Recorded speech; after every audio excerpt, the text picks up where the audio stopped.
What is good, y'all? Fast here with another video. Today we got some more Skip and Shannon. I want to see what they have to say about the Nuggets versus Heat finals. I'm gonna give my prediction video tomorrow. I'm gonna get that out. I want to see what they've got to say about it, and I want to think about it a little bit more. I have a feeling, but I don't know 100%. Obviously, the first game tomorrow. We're reacting tomorrow night. But I do will get that video out tomorrow, and I want to see what they have to say about it, all their thoughts. I don't even know if this is going to be their prediction video or not. I don't know 100%. Maybe that will be tomorrow. If it is, we'll watch it, but let's go ahead and see what they got to say. We're not watching this whole thing, just it's the number one seed versus a play-in 8 seed that needed 2 games to even reach the playoffs. That's just the way it works. I don't really know what you expected. You thought it was going to be even money.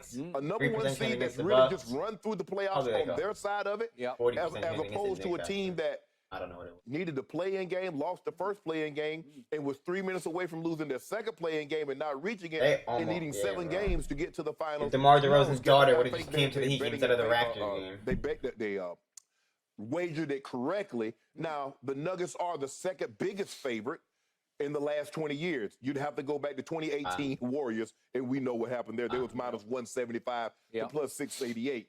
And the Nuggets seem to be going off right now at minus 500 to plus 333. And so, I mean, seems to be the Nuggets are 4-1. Dude, it's like, I think the Nuggets are going to win, but I don't know why. I could see the Heat winning. The money, I can genuinely win see some the money Heat winning. is on the Nuggets. But I think the Nuggets, like my comments. That's why I need to wait. I'm going to take the day to think about it, and tomorrow I'll make my video. Vegas is looking at it like saying, hold on. We understand that, and we're going to give them credit. It's not like they made them underdogs like the Warriors and the Cavaliers, Skip. But I just think when you look at it, you look at Nikola Jokic as a 2-time MVP.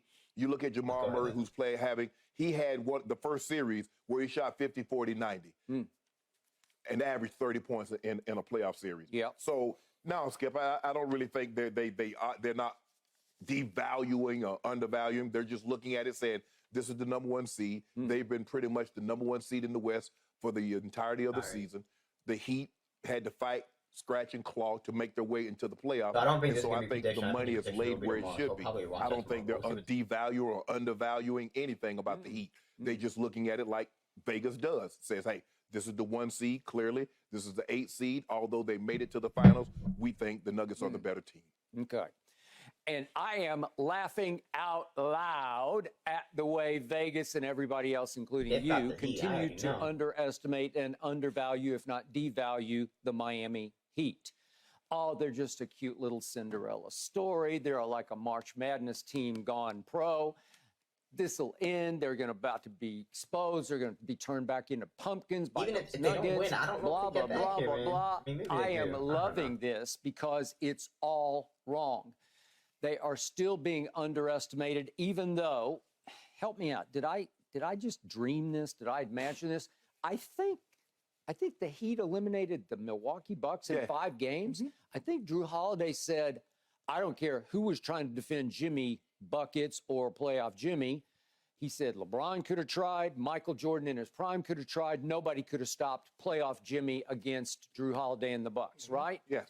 Okay, then they just sort of quietly ho-hum the crazy hot New York Knicks, the team on the verge, team on the rise, the hottest team in basketball. They just sort of ho-hum them, and nobody really noticed, right? Should be here right now. And then all they just did in the previous series was, would you believe that the Miami Heat went to Boston and won 3 games at Boston out of 7, including Game 7? They won 3 times at Boston. Is that impressive? When you said Orlando did that, they came to Boston and won 2 games. That should have been your tip. Yeah. Okay, but what I'm saying is, they were prohibitively favored. They were. The Celtics were favored just the way this is. The numbers are about the same. In fact, I averaged out the home point spreads of the 4 games.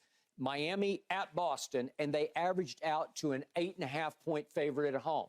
Guess what? Here we go again. Although this opened at 7.5, and it's already been bet up to 8.5 because nobody really believes in the Heat. And I told you that one reason you could devalue the Heat right now is that I was supremely, severely disappointed in playoff Jimmy because he wasn't playoff Jimmy over really the last 5 games. He had the one flourish at the end of Game 6 that fell 1/10 of a second short thanks to Derek White. And he was hit and miss, but more miss in Game 7 because he missed 16 shots, which was more than any single player on Boston missed. 16 shots. Jaylen Brown missed 15, but Jimmy Buckets missed 16 shots. He scored 28 points on 28 shots. Yeah. That wasn't very impressive. So I look at his stats over the last 5 games. Jimmy Butler from the floor shot 39%. From 3 shot 33%. Those are not playoff Jimmy type numbers. Okay. Obviously, they got saved by this guy named Caleb Martin, another undrafted guy. They play 4 in their rotation. MVP shit with Caleb Martin, people dismiss them because they got Caleb Martin's really good. He's low-key their second best player. The point is, people were genuinely serious about that. Like, that's not crazy. a good job. I don't know if y'all were trolling or not. Like, I feel like some of them was trolls, but some of them were being genuinely serious. Like, they did it with Jason Tatum, who's taller and longer than Jimmy Butler. And I didn't like the way Jason played on offense for much of this season, but I loved the way he played on defense because he took the challenge on Jimmy Butler and he just suffocated him. Well, maybe that's why his offense suffered. Okay, you could argue that he was focused so hard and he's expending so much energy on the other end that you just run out of 3-point gas on your end of the floor. Eye test wise. Okay, and then it was Al Horford on him. Then it was Derek White on him. When you look at eye test, like I'll take Jaylen Brown's offensive game over Jimmy. Skilled, savvy, long defenders who made it very difficult on him. But very quietly, under the radar, this kid, Caleb Martin, came from nowhere. I banged the table going into Game 7. If he has a good game in Game 7, he should be the MVP. And I think you agreed he should have been the MVP. He has emerged to me as a star, but Vegas is not valuing him as a star. Just the series MVP, or is it the whole playoffs? I'm just going to remind everybody, I'm going to quickly show you what he did to Boston. This is Game 7 at Boston Garden. If it's all playoffs, then shut the fuck up. Leprechauns closing out every 3-point shot. Then okay, but it's still Jimmy. It's 55 like 45 or 60-40. Vegas has no use for. Caleb Martin Finals MVP though? Oh yeah, back up and under. Oh yeah, remember this? The little tip in that got him going. Then he goes again, and he's ripping 3-point shots, and he's got that little extra push at the end of his 3-point shot. Yeah, it's weird. He goes. He is deadly on that mid-range games. He beats people to the rim like crazy. He's going to beat Joker to the rim a lot. He's starting to look like Kawhi Leonard on these turnarounds. Is that not unguardable? Yeah, he shot the ball great. I think he started 11 or 15. I don't know what he ended with, but I know he got off to a great start. Okay, that's where we're getting a little crazy. The guy you just that's where we're getting a little crazy. From 3 for the whole playoff run. They played 18 playoff games. He shot 44%. Is he legit or is he fool's gold? Is he just an aberration? Is he a mirage? I think not. I think he's legit. It's why they're legit because now they have 3 stars to me that you can count on in big games, including that one. I thought you was out on Bam. Are you counting Bam as a star? Bam's a star for this reason.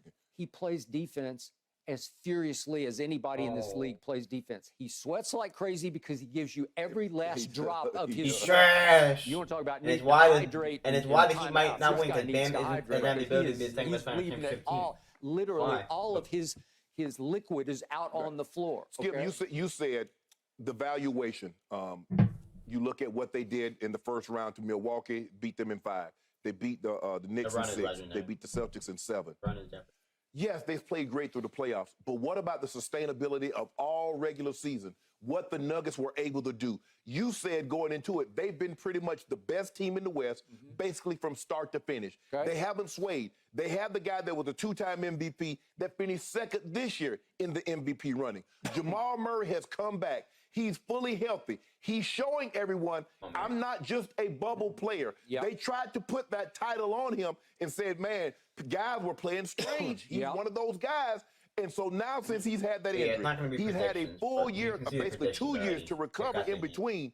Skip, he's playing out of his mind. So when you look at it, you look at Joker and you look at Murray versus the Heat and their 2 best players is not comparable. Now, if you're going to tell me Gabe Vincent, Caleb Martin, guys that have played Kyle Lowry, if they're going to still play that way. By the way, Duncan Robinson for the whole playoff run is shooting 45% from 3. Yes. That's Steph-like, right? Yeah, well, we know he's a good.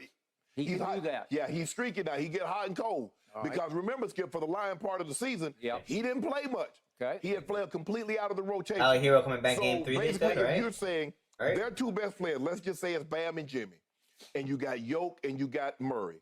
So now you're asking Michael Porter Jr., Aaron Gordon, KCP, Bruce Brown. Those are your top 4 guys, and Jeff Green. To somehow not be outplayed by Caleb Martin, Gabe Vincent, Duncan Robinson. Okay. So there's one other big X factor looming here. I mean, and he could be the hero of this series because his last name is Hero, as in Tyler. We're going to talk about this in a few minutes, but they played obviously twice, Eastern versus Western Conference in the regular season. They get him back. That's pretty crazy because he's good, man. Denver won both those games, but in the first game, which was at Denver, would you believe that Tyler Hero in the second half of that game, a very close game that went to the wire, scored 24 in the second half? Also, Hero's not got that little rivalry 20 from points a game for this Heat team. Markieff Morris and did a dirty play on Jokic, and then Jokic what they've done destroyed him, rocked him, him, the playoffs, and then with him Jokic breaking the bad his guy, hand bro. in No, game 1 of the Milwaukee Markieff Morris was series. dirty first, but then the shooting picture of the Heat waiting outside the Nuggets locker match, they that say, was too reportedly, cold. our man That Chris was too Haynes cold. this You on feel me? TNT, So on course we to come back. we got a Potentially series. for You game feel 1, me? but definitely for the first game back in Miami, game 3, which is what they're targeting. targeting. NBA TV Finals, but I'm hyped for it, and I'm here for it, and I think be available it's maybe finals. for game 1. My point is, this is 20 points a game. This is a guy who yells, "I'm a bucket," they don't have someone to guard he Jimmy, in my can be opinion. a bucket. This is a guy who, during the regular season, boy, he put up some big numbers because he led the whole league in free throw shooting at 93%.